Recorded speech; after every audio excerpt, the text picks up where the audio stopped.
बहुत समय पहले की बात है। एक गांव में बिरजू नाम का एक गरीब किसान रहता था। उसका बहुत छोटा सा परिवार था। उसके परिवार में एकमात्र उसकी बेटी थी जिसका नाम लाली था। बिरजू ने बहुत ही शौक से लाली को शहर में पढ़ने के लिए भेजा था। बिरजू की बेटी लाली बहुत ही गुणवान और होशियार थी।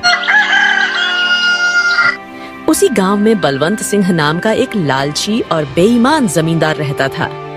वह अपने जमीन गरीब किसानों को ठेके पर देता था और उस जमीन के बदले वह गरीब किसान से बहुत ज्यादा ब्याज वसूलता था। जमींदार बलवंत सिंह बहुत ही ज्यादा लालची था। वो गरीब किसानों को बहला फुसला कर पहले तो अपनी जमीन ठेके पर देता और बाद में किसानों से ही शर्त रख देता था। इन गरीब किसानों की भी क्या जिंदगी है, बस 2 वक्त की रोटी के लिए दिन भर काम करते रहते हैं और पूरी जिंदगी 2 वक्त की रोटी के लिए तरसते रहते हैं। और मुझे देखो, मैं बस इन्हें आदेश देता हूँ और समय आने पर सारी फसल हमारे गोदामों में भर जाती है और यह गरीब किसान हमारे आगे जी हुजूरी करते रहते हैं और हमारे सारा काम करते रहते हैं। इसे कहते हैं दिमाग दिमाग हो तो बलवंत सिंह के जैसा वरना ना हो। हाँ मालिक, आप तो यहाँ के जमींदार हैं और किसानों को अपनी मुट्ठी में रखते हैं। इनको कैसे इस्तेमाल करना है ये आप भली भांति जानते हो। मालिक, यहाँ क्या अगल बगल के और भी गांव पर आप ही का राज्य है। आपकी मर्जी के बिना तो एक पत्ता भी नहीं हिलता। इसीलिए तो मैं यहाँ का राजा हूँ। मैं इन बेवकूफ किसानों को ऐसी ऐसी शर्त पर जमीन उधार दे रखी है कि मेहनत यह करते हैं और फसल मैं अपनी मुट्ठी में कर लेता हूँ। आखिर इनकी औकात ही क्या है मेरे सामने। जमींदार अपने नौकर से यह सब बातें कर ही रहा होता है, तभी उसके पास एक बिरजू नाम का एक गरीब किसान आता है जो बहुत दुखी और परेशान होता है। मालिक, मैंने सुना है कि आप किसानों को जमीन ठेके पर देते हो। अरे हाँ भाई, तुमने बिल्कुल ठीक सुना है। मैं अपनी जमीन किसानों को ठेके पर देता हूँ। तो मालिक, आप मुझे भी अपनी जमीन ठेके पर दे दीजिए। मैं भी आपकी जमीन पर 1 साल के लिए ठेके पर काम करना चाहता हूँ। मेरा नाम बिरजू है और मैं पास के ही गांव बसंतपुर में रहता हूँ। अच्छा ठीक है बिरजू, मैं तुम्हें अपनी जमीन ठेके पर दे दूंगा, लेकिन मैं अपनी जमीन ठेके पर देने से पहले कुछ शर्त रखता हूँ। ठीक है? ठीक है मालिक, मैं आपकी शर्त मानने के लिए तैयार हूँ। बताइए, आपकी क्या शर्त है? शर्त यह है कि तुम्हें मेरी जमीन पर काम करना होगा और 1 साल के बाद उस जमीन पर जो भी फसल उगेगी उसका आधा हिस्सा तुम्हारा होगा और आधा हिस्सा मेरा होगा। जी ठीक है मालिक, मुझे आपकी शर्त मंजूर है। जमींदार से जमीन की कागजी कार्रवाई करने के बाद बिरजू अपने घर चला जाता है और अगले दिन खेती करने के लिए उस खेत में पहुंच जाता है। चलो, अब जमींदार साहब से जमीन तो ले ली है, अब इसमें खेती करना शुरू कर देता हूँ। उम्मीद है इस जमीन पर अच्छी फसल होगी। मुझे इस जमीन पर बहुत मेहनत करनी होगी, तभी मेरे लिए कुछ बच पाएगा। बिरजू उस खेत पर दिन रात मेहनत करके फसल उगाता है। कुछ महीनों बाद गेहूं की फसल उगकर तैयार हो जाती है और बिरजू गेहूं की फसल की कटाई शुरू कर देता है। बिरजू के उगाए हुए फसलों की खबर जमींदार बलवंत सिंह के कानों तक पहुंचती है। क्या मालिक, आपको पता नहीं है कि आज बिरजू अपनी फसल की कटाई कर रहा है? इस साल तो बिरजू ने बहुत अच्छी गेहूं की फसल उगाई है। बिरजू ने जो गेहूं की फसल उगाई है वह तो एकदम से लहलहा रही थी। बिरजू ने उसकी कटाई करना शुरू कर दिया है। क्या सच में यह तो बहुत अच्छी खबर है कि बिरजू आज फसल की कटाई कर रहा है। चलो चलकर देखते हैं। इस बार तो गेहूं की फसल बहुत अच्छी हुई है। अगर आधी जमींदार साहब भी ले जाएंगे तो फिर भी मेरे पास कुछ तो बच ही जाएगा। अरे बिरजू, तुमने तो फसल तैयार कर दिया और इस बार की फसल तो बहुत अच्छी लग रही है देखने में। हाँ मालिक, इस बार मैंने गेहूं की फसल लगाई है। इतनी अच्छी गेहूं की फसल उगाने के लिए इस बार मैंने अपना खून पसीना एक कर दिया है। मैंने दिन रात मन लगाकर इस खेत में बहुत मेहनत की है, तब जाकर इतनी अच्छी फसल हो पाई है। इसलिए अब तो मैंने कटाई भी शुरू कर दी है।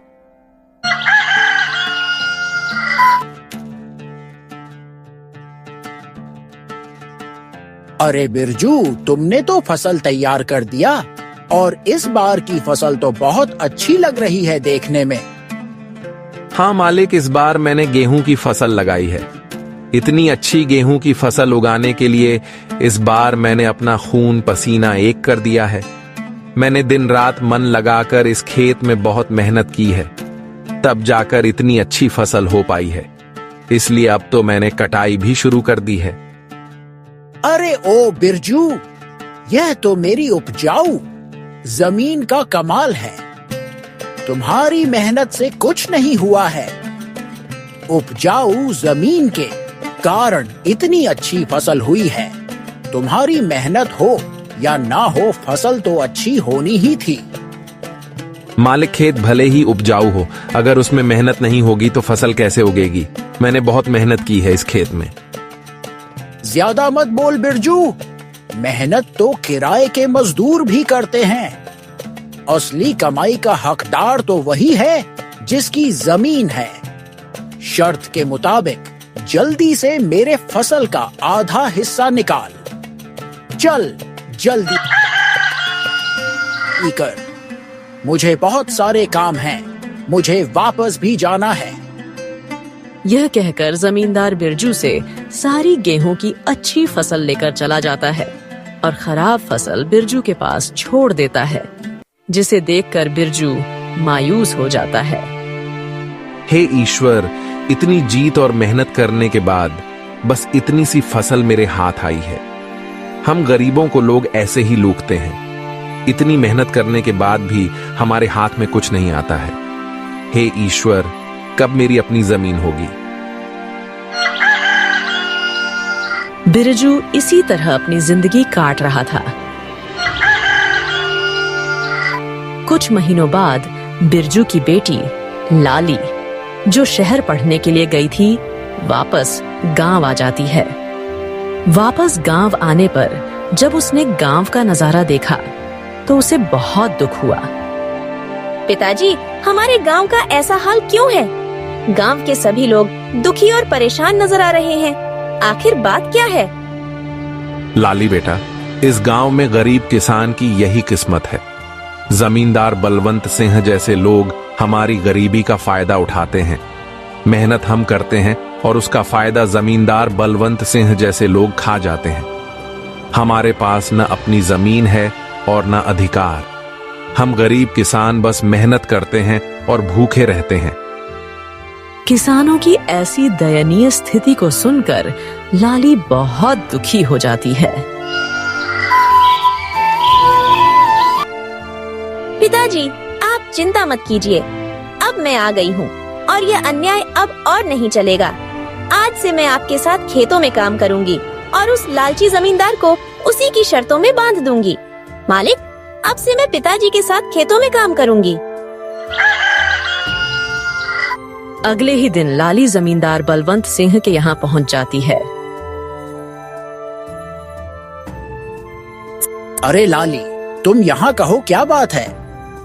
मुझे ठेके पर कुछ जमीन चाहिए।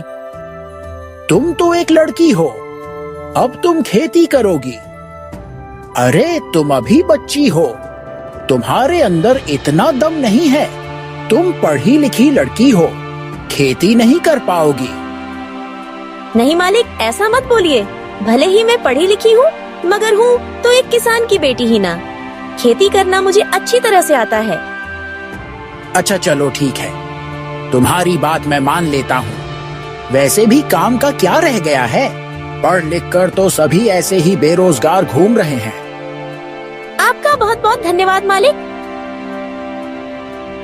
अरे धन्यवाद बाद में दे देना, पहले मेरे नियम और शर्तें को सुन लो। आपकी क्या शर्त है मालिक, बताइए। यह तो बच्ची है। इस बार कुछ ऐसी शर्त बता देता हूँ जिससे इसकी सारी फसल मेरी हो जाएगी। वैसे भी इसके पिता बिरजू हर साल गेहूं ही लगता है, तो यह भी गेहूं ही लगाएगी। अच्छा लाली सुनो, तुम जो भी फसल लगाओगी उसका आधा हिस्सा मैं रखूंगा और आधा हिस्सा तुम रखोगी, लेकिन ऊपर का हिस्सा मैं रखूंगा और नीचे का हिस्सा तुम रखोगी। अगर तुम्हें मेरी यह शर्त मंजूर है तो बोलो। ठीक है मालिक, मुझे आपकी शर्त मंजूर है, ऐसा ही होगा।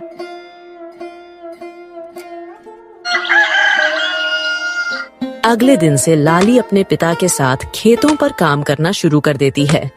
लाली ने इस बार गेहूं की बजाय आलू की फसल लगाई और कुछ महीने बाद फसल तैयार हो गई। आलू की फसल इस बार बहुत अच्छी हुई थी। अब लाली और उसके पिता दोनों खेत से आलू की फसल निकालने लग जाते हैं। फसल की खबर मिलते ही जमींदार बलवंत सिंह लाली के पास आता है। अरे लाली, शर्त तो याद है ना तुम्हें? हाँ हाँ मालिक, मुझे सब कुछ याद है। आधा आपका और आधा मेरा। और आपने कहा था कि ऊपर का हिस्सा आपका होगा और नीचे वाला का हिस्सा मेरा होगा।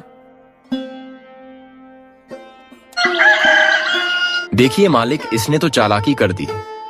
ये धान की फसल नहीं है, ये तो आलू की फसल है। अरे ये क्या लाली, इस बार तुमने आलू लगाया है? ये तो आप ही की शर्त थी मालिक, और आपने ही शर्त बताई थी, और अब आप ही शर्त मानने को तैयार नहीं है।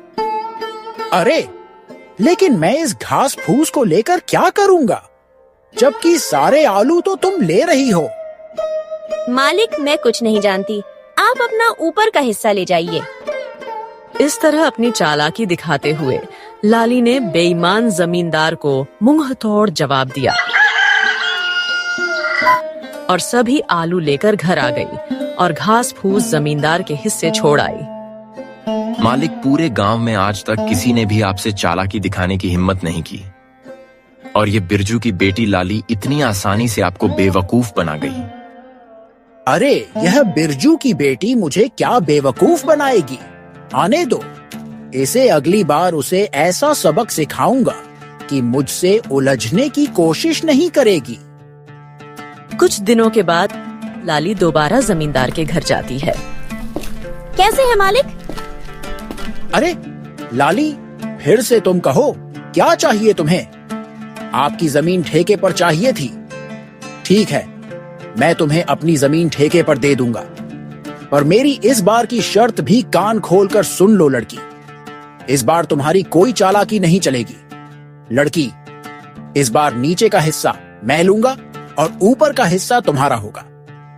क्या तुम्हें मेरी यह शर्त मंजूर है? मालिक, मुझे आपकी शर्त मंजूर है। मालिक, इस बार फसल के ऊपर का भाग मेरा ही होगा। इस तरह लाली जमींदार से बात करने के बाद घर आ जाती है।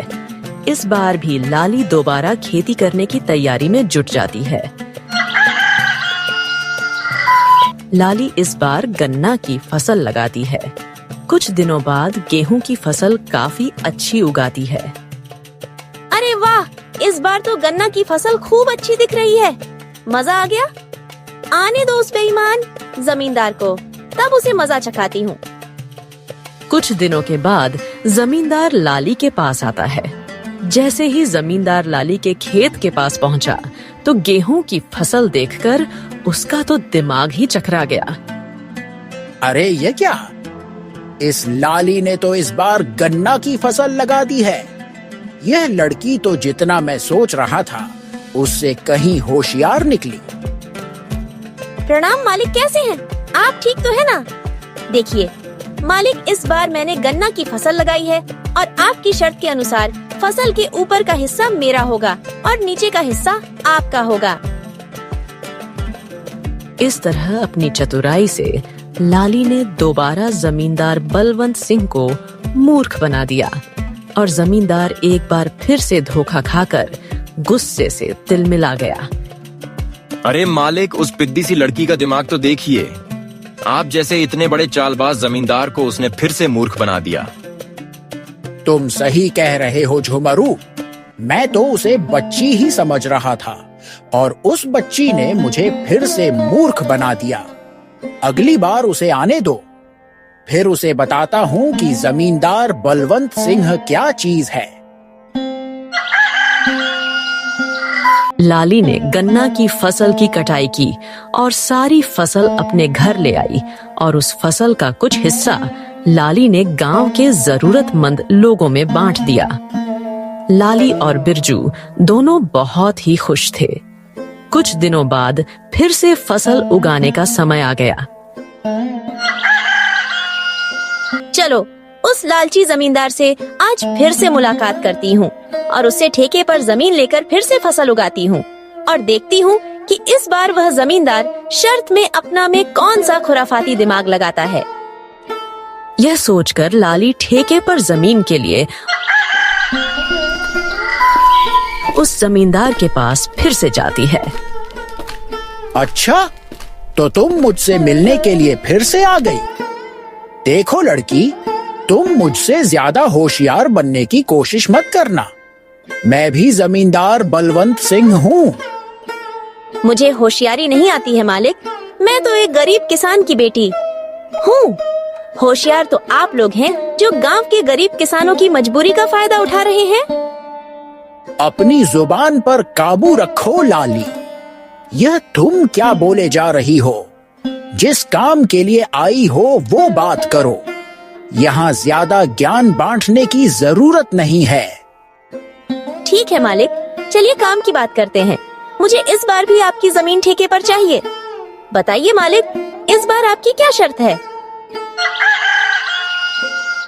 हाँ, शर्त तो है। तू खुद को बड़ा होशियार समझती है ना लड़की। इस बार फसल का ऊपर का और नीचे का हिस्सा मेरा होगा और बीच का हिस्सा तेरा होगा। अब बोल, क्या तुम्हें मेरी यह शर्त मंजूर है? बिल्कुल मंजूर है मालिक, जैसा आप कहें। अच्छा ठीक है मालिक, तो अब मैं चलती हूँ। मुझे फसल उगाने की तैयारी भी करनी है। लालची जमींदार की बात मानकर लाली अपने घर चली जाती है और वह फिर से फसल उगाने की तैयारी में लग जाती है। और इस बार वो गन्ने की फसल लगाती है। लाली, इस बार तुमने खेत में कौन सी फसल लगाई है? पिताजी, इस बार मैंने गन्ने की फसल लगाई है। फसल काफी अच्छी हुई है। इस बार भी आमदनी अच्छी होगी पिताजी। ये तो बहुत अच्छी बात है बेटा। तुम बस ऐसे ही मेहनत करती रहो। कुछ महीनों बाद लालची जमींदार और उसका नौकर दोनों लाली के पास आते हैं। मालिक, इस बार तो लाली का दिमाग ही चकराने वाला है। इस बार तो आपने शर्त ही ऐसी रखी है, ऊपर का हिस्सा आपका और नीचे का भी हिस्सा आपका। तुमने बिल्कुल सही कहा झुमरू।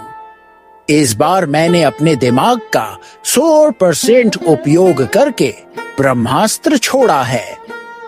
मैं भी अब देखता हूँ वो किसान की बेटी लाली कैसे बचती है। इस तरह दोनों बातें करते हुए खेत के पास पहुंच जाते हैं और जैसे ही वो खेत के पास पहुंचते हैं तो देखते हैं कि इस बार लाली ने गन्ने की खेती की है। मालिक, ये लाली तो आपकी भी अम्मा निकली। देखिए जरा इस बार उसने कौन सी फसल लगाई है। अरे, यह क्या, इस लाली ने तो इस बार गन्ने की फसल लगाई। अब बताओ भला, ऊपर का और नीचे का हिस्सा मेरा होगा और बीच का हिस्सा उसका होगा। मतलब इस बार भी मेरे हिस्से में घास फूसी आनी है। मैं इस बार भी बेवकूफ बन गया, मान गया इस किसान की बेटी के दिमाग को। अरे मालिक, आप आइए कैसे हैं? आप दोनों आपस में क्या खुसुर फुसूर कर रहे हैं? अरे वाह, एक तो चोरी ऊपर से सीना झोरी। तुमने मुझे इस बार भी बेवकूफ बना दिया ना। नहीं मालिक, जरा मुझे भी तो बताएं कि मैंने आपको क्या बेवकूफ बनाया है। मालिक, आप तो गांव वालों को बेवकूफ बनाते हो। देखिए मालिक, इस बार मैंने गन्ने की फसल लगाई है और आपकी शर्त के मुताबिक इस फसल का ऊपर का और नीचे का हिस्सा आपका होगा और बीच का हिस्सा मेरा होगा। अरे ओ किसान की बच्ची, मालिक को ज्यादा होशियारी दिखाने की कोशिश मत करो। बेईमानी और मक्कारी में ये सबके बाप हैं बाप। ये खेत भी हमारा है और इसमें लगी फसल भी हमारी है। अरे ओ झुमरू, बस कर, ज्यादा चिल्लाने की जरूरत नहीं। शायद यह हमारी ही करनी का फल है। हमने गांव के भोले भाले किसानों को बहुत ठगा है और आज पहली बार किसी ने हमें ठगा है। इस लड़की ने हमारी आंखें खोल दी हैं। अब मैं समझ चुका हूं कि बेईमानी का फल हमेशा बेईमानी ही मिलता है। इसलिए आज के बाद मैं किसी भी किसान को परेशान नहीं करूंगा और सभी किसानों को उनकी मेहनत का बराबर का हक दूंगा। जितनी भी किसानों की जमीन मेरे पास गिरवी है, मैं उनको सारे कागज वापस कर दूंगा और कभी भी उनकी गरीबी और लाचारी का फायदा नहीं उठाऊंगा। मालिक, आपने तो यह बहुत अच्छी बात कही है। एक किसान दिन रात मेहनत करता है अपने परिवार के लिए, मगर ना ही कभी वह अच्छे कपड़े पहनता है और ना ही कभी वह अच्छा खाना खा पाता है। अपने परिवार का पेट भरने के लिए वह दिन रात अपना पेट जलाकर खेतों में मेहनत करता है। ऐसे में इन गरीब किसानों के साथ बेईमानी करना और उन्हें तकलीफ देना अच्छी बात नहीं है। इसलिए इनका हक तो इन्हें मिलाना ही चाहिए। आप इनको इनकी जमीन वापस लौटा दीजिए मालिक, और अभी भी समय है। सच्चाई के रास्ते पर आ जाइए, नहीं तो आपको इससे भी बड़ा नुकसान झेलना पड़ सकता है। इस तरह लाली अपनी मेहनत और होशियारी से लालची जमींदार को सच्चाई के रास्ते पर वापस ले आती है। जमींदार बलवंत सिंह ने वहां के किसानों की जमीन और उनका पैसा उनको वापस कर दिया। उस दिन के बाद वहां के किसान खुशी खुशी रहने लगे और किसी की भी जमींदार ने किसी भी किसान का हक नहीं मारा।